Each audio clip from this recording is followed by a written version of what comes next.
Sa lalim na 15 talampakan, walang pag-aalinlangan na sinisisid ng 11 taong gulang na si June Ray ang Manila Bay.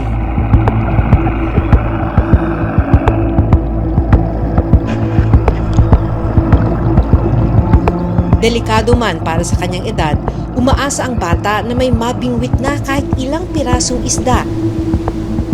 Ba't ginagawa mo to? Para matulungan ko pang magulang ko. Wala pa sila pang bili na pagkain po. Kaya nila pang ulam. Kasi nagbubuto na po sila. Ikaw, hindi ka napapagod? Hindi po. Tapos anong pakiramdam mo pagkatapos mo magpalaot tapos may hawak ka ng pera? Ang saya na po. Pero ang ikinalulungkot ni June Ray, ang unti-unting pagkawala raw ng mga isda sa karagatan.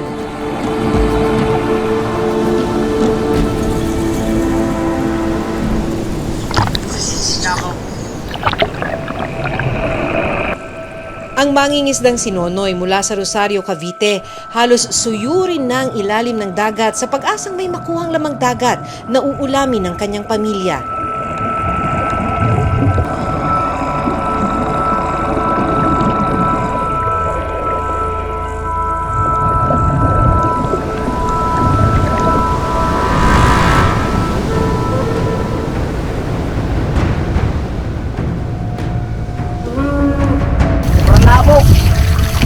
Wala makita, ma'am. Sa pirasang silang abutoy. Butot tayo. Paano makararaos sa mga kagaya ni na June Ray at Nonoy kung ang itinuturing nilang mga biyaya ng Manila Bay unti-unti nang nawawala?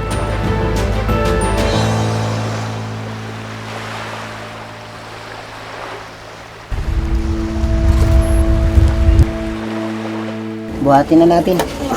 Kagabi di tayo nakalaot po. Ito, kakargan namin to. Ngayong araw, maagang naghanda si June Ray kasama ang kapitbahay na si Bebet para lumaot sa Manila Bay. Wah, kuya. Wato trigo. 3 araw silang hindi nakapangisda dahil sa masamang panahon. Hindi ba tayo tataon pagkasama ako? Dito.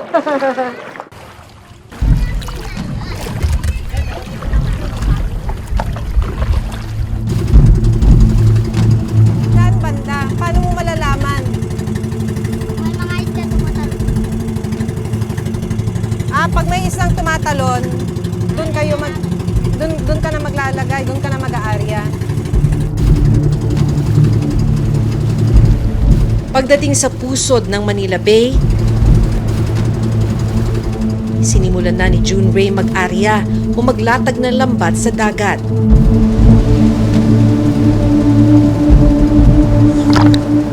Buong puwersang hinila ito ng maliliit na kamay at braso ni June Ray. Umaasang makakahango siya ng iba't ibang klase ng isda.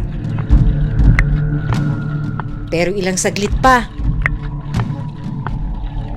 Isirin mo to saya, Sir, sumabit Oo, yung lambat natin. sumabit po. Ito, ay kukuha na natin to. So Sumabit. pagka ganyan sumabit, anong mangyayari? Papasisid ko po to, kang Bisaya. Yung si, kuha, June Ray. John Ray po. lakas loob na tinalon ng bata ang tubig, saka sumisid para ayusin ang lambat. Sumisisid siya ng walang kahit anong safety gear. Pero ito lang daw ang tanging paraan para may mauwi siya sa pamilya.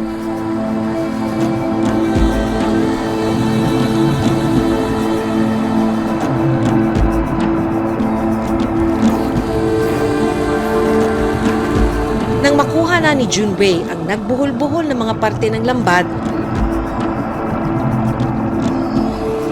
dahan-dahan na niya itong inayos at kinuha ang ilan sa mga isdang pumasok sa lambat.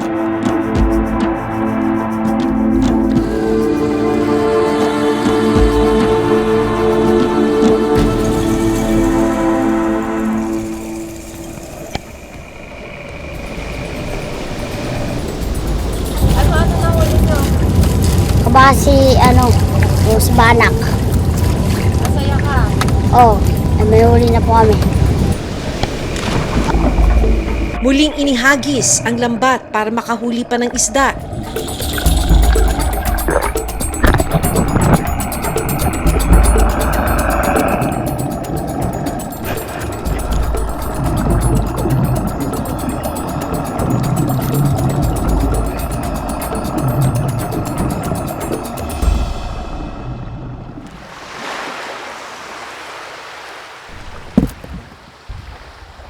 Habang hinahango ang lambat, napansin namin ang mga sugat na nakuha ni Junwei mula sa pangingisda.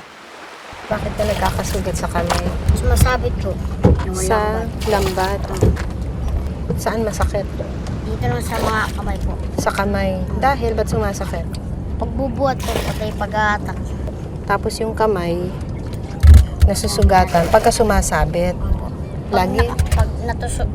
Pag natutusok din sa mga isda na may mga tutulis na pati alimasag po. Ba't ginagawa mo to? Para matulungan ko po magulang ko. Bakit kailangan mong tulungan? Yan, bata-bata mo pa. Wala pa sila pangbili ng pagkain po.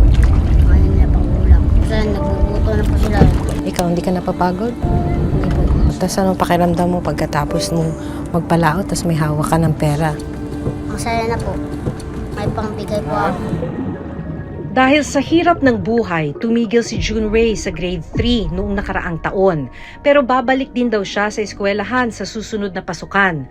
Babalik po ako sa pag-aaral. Very good! Bakit gusto mo nang bumalik? Para marunong po magbasa.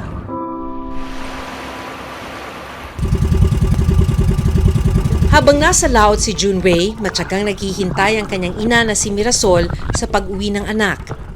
Maano yan yung bata na yan? Sus, kahit dati sabihin na daw maliit pa yan, 5 years old. Maano talaga siya, yung may mamasura yung mga kalakal.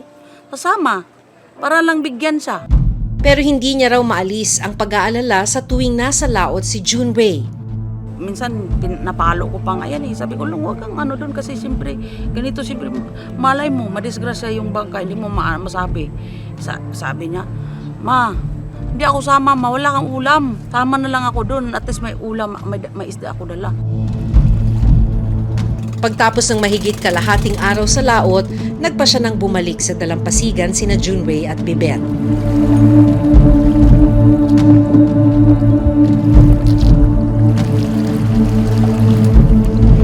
May pag-ulam na tayo. Pero ang kanilang huling isda, wala pa sa kalahating batya. Paghahatian pa raw nila ang mga ito para sa pananghalian. Anong gagawin mo dyan? Bibigay ko po sa magulang ko. Ate po kami Yan, bibigay. at okay lang sa akin para may siya. May ulam naman doon sa bahay, huli namin kanina. Hindi nyo na pwede pagkakitaan to? Hindi na, okay na yan.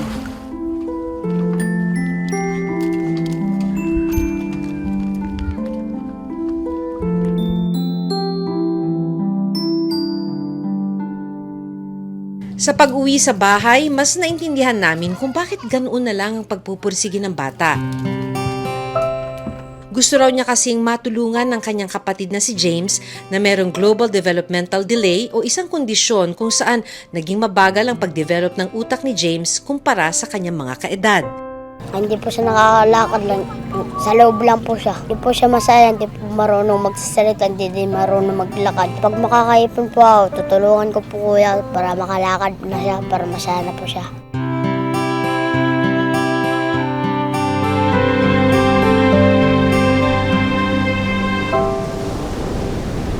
Pagkalipas ng 3 buwan, muli naming binalikan ang lugar ni na Junwei sa Baseco. Dito na namin nalaman sa kanyang ina na umuwi na ng Mindanao sina Junwei kasama ang kanyang kapatid na si James at kanilang amang si Junwei Sr. Nakikita ko, sabi ko, hindi to pwede. Kailangan ko talaga maghanap ng trabaho para mapauwi ko sila doon. At saka mabigyan ko rin sila ng maayos na makakain na sila sa 3 beses isang araw. Ngayong araw ang day off ni Mirasol bilang kasambahay sa Maynila, kaya hindi niya pinalampas ang araw na hindi makausap ang kanyang mag-ama. Kumusta ka na, Long? Okay lang. Oh, nag-aral ka mabuti? Oo. Kasi 3 buwan din tayo hindi nakita. Ano ka, kung anong naramdaman mo, sabihin mo. Masaya. Kamusta ka dyan? Okay lang. Salamat na binigyan ng pera. Padala mo sa amin para may pangkain kami. Kung noon ang karagatan ang nagsisilbi niyang paaralan sa araw-araw, ngayon muli nang nakabalik si June Ray sa eskwela. Nasa grade 2 na siya ngayon. Kumusta pasok mo? Maano ka sa school? Magaling? Dakto. Tapto? Mag-aral ka mabuti para makatapos. Bahala na ako dito magtrabaho para sa inyo. Kinumusta rin namin si June Ray. Masakit naman. Dito. Hindi din mapag-ayos na pa sa pagtulog po. Hindi po kagaya po dyan sa Manila. Pag rating ng alauna, gising na po kami kay lalaot na naman po. Manila Bay ang isa sa itinuturing na pinaka-importanting fishing grounds sa buong bansa. Dito makikita noon ang mahigit 150 species ng isda at mahigit 50 uri ng corals. Pero sa paglipas ng panahon, unti-unti na raw itong nawawala. Kaya ang mga mangingisda na sa karagatan umaasa, pahirapan na sa paglaot. Sa dalampasigan ng Rosario, Cavite, naabutan naming naghahanda ang mga mangingisdang sina Nonoy at Ronald sa kanilang paglaot. Huwag na po tayo sa sinisisira namin. Bahala na po. Kung may makuha, swerte natin. Dahil maliit ang kanilang bangka, hindi raw nila kayang lumayo. Pagdating sa gitna ng dagat, inihanda na niya ang gagamiting kompresor. Para po makatagal kami sa ilalim kasi kung magmano-mano, hindi po namin kaya ito, lalo na pinugay ng barko. Kabado man sa gagawing pagsisid, kailangan niya raw itong gawin para may kitain ngayong araw.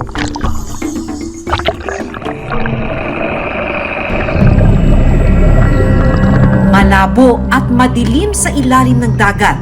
Halos wala nang makita si Mang Nonoy.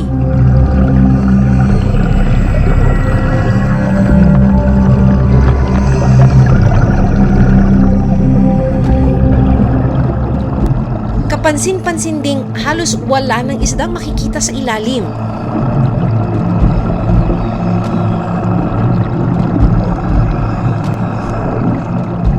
Makalipas ang 30 minuto sa ilalim ng tubig, umahon na si Nonoy. Madalawang sisid ko na po, ma'am. Wala talaga makuha. Wala na akong patutoy, ma'am. Ilang piraso, ho. Dati, ang kuha ko, isang timba na. Ganong kahaba ng sisid ko. Wala na po talaga. Dahil walang nakuha, muling sinubukan ni Nonoy sumisid. Bago dati, mga 2 lubog ko, mga 6 na timba na. Nakakasampot na ako sa gastos, nakakabili ng pagkain sa pamilya. Ang itinuturo niyang dahilan ng pagkawala ng lamang dagat ang nangyayaring reclamation activities sa iba't ibang bahagi ng Manila Bay.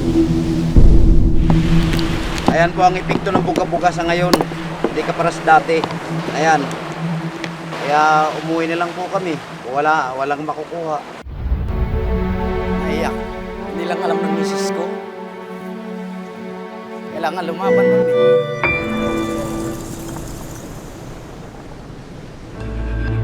Mula dito sa Pampang ay kita ang isa sa mga dredging vessel o kung tawagin nila dito ay buga-buga. Ito yung mga sumisipsip at naghahakot ng mga buhangin sa ilalim ng karagatan na sakop ng mga bayan ng Rosario, Naik, Maragondon, Tanza at Ternate dito sa probinsya ng Cavite. Pero sa kabila ng kinakaharap na banta ng mga mangingisda sa Cavite, may ilan na pinipili pa rin makipagsapalaran. Marami na rin daw ang tumigil sa pangingisda dahil malulugi lang. Dating araw, sa mga oras na ito ay halos wala nang nakaparada ritong bangka dahil nagpalaot na. Pero ngayon, makikita nyo naman ang dami pa rin na nakaparada na mga bangka. Ang grupo ni Mang Ray nakarating na ng Bataan para mangisda. Dati ba na kayong nagpupunta ng Bataan para lang mangisda? Ngayon lang ho kasi wala nang mano rito, gawin na magbuga-buga, mga sa lambat namin. Ang lambat namin, hindi namin alam na hindi kami nakakalaot. Kumusta yung huli? Wala, dogi. Uwing luhaan. Kaya maging ang mga nagtitinda ng tinapa, apektado na rin.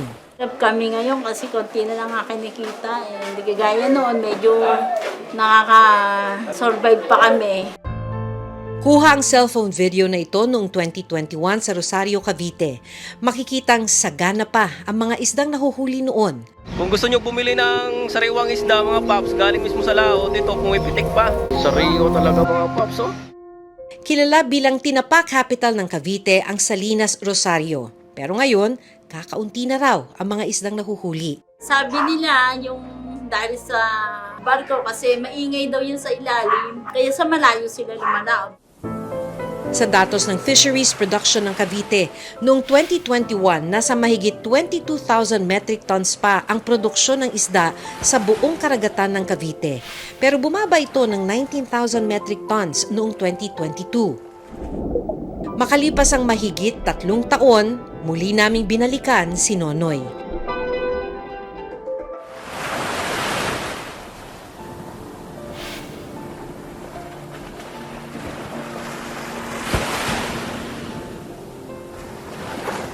Naabutan namin siyang naglilinis ng bangka bago pumalaot. Kasi madalas malabo dito.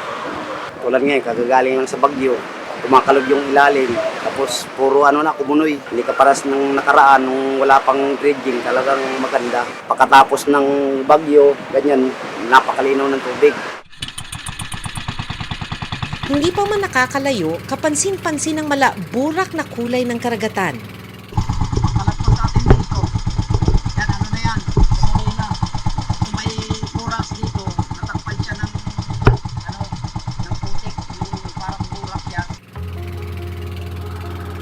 Kwento ni Nonoy, ito raw ang pinsalang iniwan ng dredging.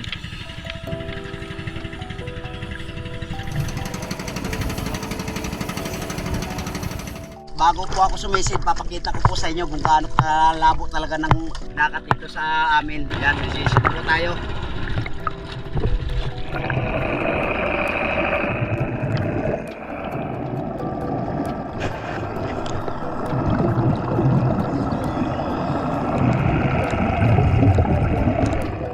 Kumpara noon, mas lalong dumilim at lumabo ang tubig sa dagat, kaya mas lalong pahirapan ang pagsisid ni Nonoy.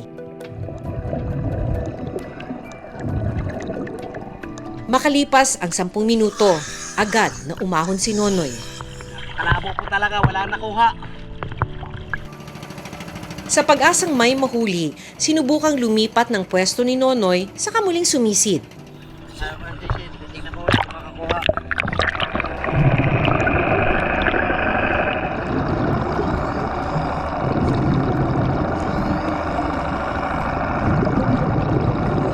Sa ilalim ng tubig, makikita ang halos durug-durog na mga bahura o corals. Wala, zero. Makalipas pa ang 20 minuto. Wala, labo talaga. Kung noon, nakakakuha pa raw siya ng ilang pirasong batotoy o isang uri ng seashell. Ngayon, 1 piraso na lang ang nakuha niya matapos ang halos 1 oras na pagsisid. Sa ngayon po, wala na. Mayroon man, madalang na. Lalo pong lumala, ma'am. Kwento ni Nonoy, 3 taon ng ganito ang sitwasyon ng hanap buhay nila sa dagat.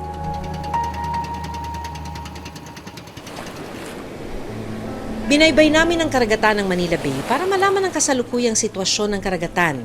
Hindi pa man nakalalayo, agad nang bumungad ang mga dredging vessel na kumukuha ng buhangin sa ilalim ng dagat. Dating malawak na karagatan ito ng Manila Bay, pero kung napapansin ninyo, parang may mga maliliit na isla ngayon dito. Bahagi kasi yan ang isinasagawa na reclamation project hanggang matabunan na ang ilang daang hektarya dito sa Manila Bay. Pero para saan nga ba ang ginagawang dredging o paghuhukay ng buhangin mula sa ilalim ng Manila Bay? Ayon sa Philippine Reclamation Authority o PRA, 14 na reclamation project ang may permit mula sa kanila. Pero sa ngayon, 3 lang daw ang pinapayagan ng kanilang ahensya para magpatuloy ng dredging activities. Doon sa 3, yung 2 reclamation ongoing ay ang 2 Pasay City projects. Medyo advanced stage na po sila ng completion.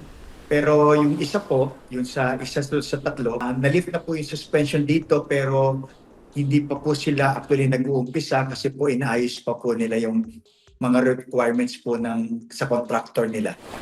Ang dredging na ginagawa sa Cavite, itinatambak naman sa Pasay Harbor City na isa ring proyekto na aprobado ng PRA. Susunod, pag hindi natin alagaan yung mga karagatan natin na nagbibigay sa atin ng pagkain at ng livelihood, masisira din ang not only directly ang maapektuhan yung mga local communities.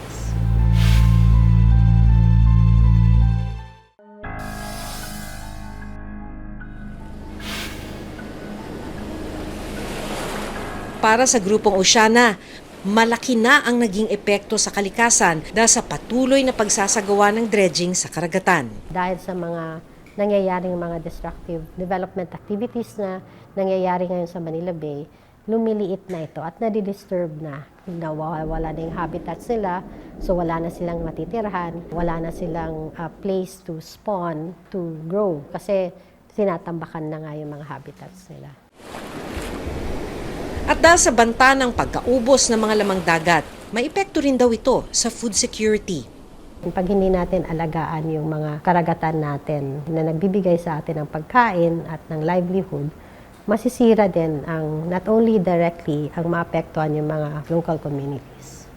Kung wala sila, ano na lang yung source ng ating local community, especially sa pagbigay ng pang-araw-araw na pagkain. Pero bukod sa mga dredging activities sa karagatan ng Manila Bay, isa pang itinuturong dahilan ng pagkasira ng dagat ay ang pagtatapon ng dumi rito. Sa katunayan, sa pag-aaral na isinagawa ng Department of Environment and Natural Resources o DENR mula 2019 hanggang 2022, umabot sa 51,000 mpn over 100 milliliters ang polusyon sa tubig sa ilang bahagi ng Manila Bay. Malayong-malayo ito sa ligtas na antas na 100 mpn over 100 milliliters na pamantayan para sa malinis at ligtas na tubig. Samantala, nangako naman ng Philippine Reclamation Authority na tutulungan nila ang mga apektadong mangingisda na tinatamaan ng mga ongoing reclamation projects. Ang PRA at ang proponent na local government unit ay tuloy-tuloy po ang pagtulong sa mga apektadong stakeholders, lalo na po ang mga mangingisda.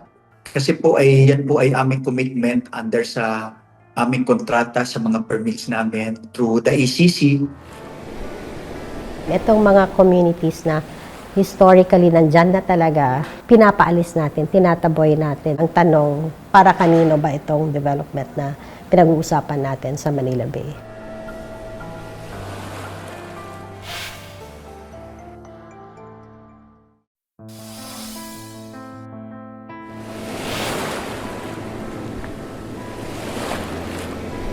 Sa Manila Bay, umaasa ng kabuhayan ang marami nating kababayan. Bawat sagwan, bawat sisid, at bawat sakripisyo, katumbas ng pangarap na makaahon. Sa paglitaw ng mga itinuturing nilang kalaban, hiling nila, sila ay maprotektahan. Hanggang sa susunod na Sabado, ako si Maki Pulido at ito ang Reporter's Notebook.